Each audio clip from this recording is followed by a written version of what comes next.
Hello friends, good evening. నేను మీ David sir, polity faculty. ఇది మేము కౌలుకు తీసుకొని పండిస్తున్నటువంటి పొలం. చూడండి, నారు పోసినప్పుడు ఈ పొలంలోకి వచ్చినానంటే మళ్ళీ ఇప్పుడే వచ్చినాను.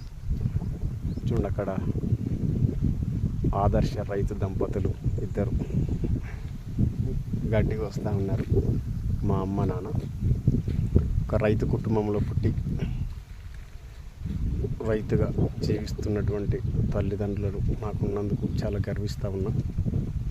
హోటల్లోకి వెళ్ళినప్పుడు బిర్యానీ బాగా ఉంటే బిర్యానీ తినేటప్పుడు వంట చేసినటువంటి వాళ్ళని గుర్తు చేసుకుంటాం, చాలా టేస్టీగా చేశాడు అని. కానీ ఇలా కష్టపడితేనే కానీ ఆ బియ్యము వచ్చాయన్నటువంటి విషయాన్ని మర్చిపోయి రైతులను నెగ్లెక్ట్ చేస్తూ ఉంటాం.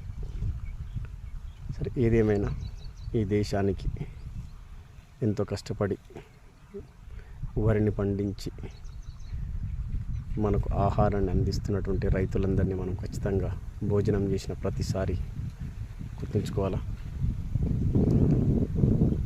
పంటను పండిస్తున్నటువంటి రైతులు మరియు అనేక మంది విద్యార్థులకి చదువును నేర్పిస్తున్నటువంటి నేను ఒకే కుటుంబంలో ఉండడం నాకు చాలా సంతోషంగా ఉంది. రైతు కుటుంబంలో ఉన్నందుకు నేను చాలా గర్విస్తూ ఉన్నాను.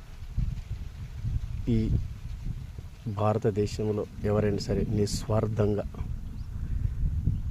పంటలు పండించి తన ఎదుగుదలని చూసుకోకుండా అనేక మందికి ఆహారాన్ని అందించాలని నిస్వార్థమైనటువంటి ప్రేమతో పంటను పండించి పెట్టుబడులు వెళ్ళకపోయినా బాకీల పాలైన అదే పనిలో జీవితాంతము ఉన్నటువంటి రైతులను మనము ఎప్పుడు కూడా గుర్తుంచుకోవాలి. ఒకసారి మీరు కూడా రైతు కుటుంబంలో నుంచి వచ్చిన వాళ్ళైతే లైక్ చేయండి, షేర్ చేయండి, ఈ ఛానల్ని సబ్స్క్రైబ్ చేసుకోండి. All the best my dear students.